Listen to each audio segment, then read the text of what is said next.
এই খাগৰাবাৰী ডিমাকুছিৰ মাজত অৱস্থিত শুক্লাই নদীৰ কিনাৰত মানে অমা থাউখ্ৰী ফেষ্টিভেল তথা আমি জানো সকলোৱে অমা থাউখ্ৰী মানে নলগাহৰি মহোৎসৱ আয়োজন কৰাৰ কথা অহা 23 তাৰিখৰ কথা ডিচেম্বৰৰ কথা কৈছিলোঁ কিন্তু বিশেষ এৰিব নোৱাৰা কাৰণত এই 23 তাৰিখৰ সলনি অহা ডিচেম্বৰ মাহৰে 29 তাৰিখ ৰবিবাৰে এইটো লোৱা হৈছে গতিকে আপোনালোকক পুনৰ জনাবলৈ পাই সুখী হৈছোঁ যে 23 তাৰিখৰ সলনি 29 ডিচেম্বৰত এই মানে মহোৎসৱটো পালন কৰা হ'ব আয়োজন কৰা হৈছে গতিকে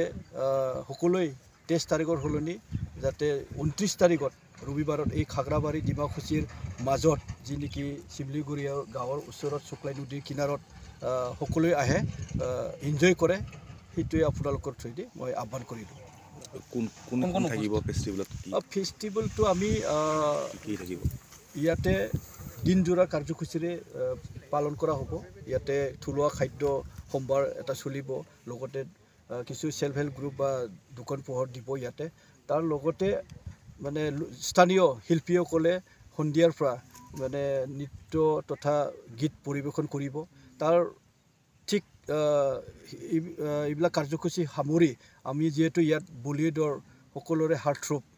উঠিওৱা ল'ৰা ছোৱালীবিলাকৰ কাৰণে খুব প্ৰিয় ইয়াছ কিঙক পাতা হৈছে গতিকে তেখেতে ঠিক 8 বজাৰ লগে লগে তেখেতে ইয়াত পাৰফৰ্ম কৰিব লাইভ পাৰফৰ্ম কনচাৰ্ট কৰিব গতিকে বেলেগ তেনেকুৱা আলহী বুলি নাই আমি জাষ্ট এইটো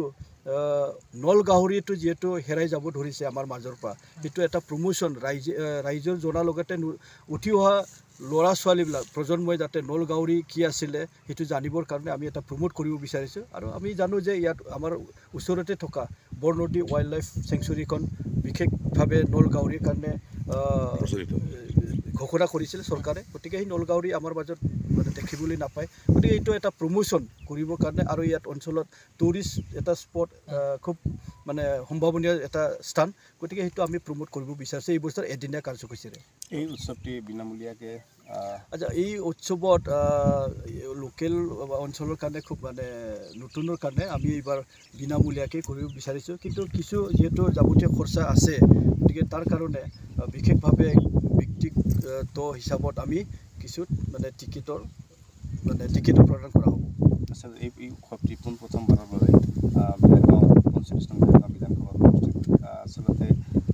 কাৰ জৰিয়তে এই অনুষ্ঠানটি আহিবলৈ সক্ষম হৈছে এইটো কোনো ৰাজনীতি বা বিধানসভা তেনেকুৱা নহয় এইটো বড়ো চিনেমা জগতৰ লগত জড়িত মাৰু এণ্টাৰটেইনমেণ্ট প্ৰডাকশ্যনে এই প্ৰগ্ৰামটো এই কাৰ্যসূচীটো আয়োজন কৰিছে গতিকে তেওঁলোকৰ যি চিন্তা বড়ো ফিল্মক প্ৰমোশ্যন কৰাৰ লগতে বড়ো শিল্পীসকলক প্ৰমোশ্যন কৰাৰ লগতে অঞ্চলখনকো মানে টুৰিষ্ট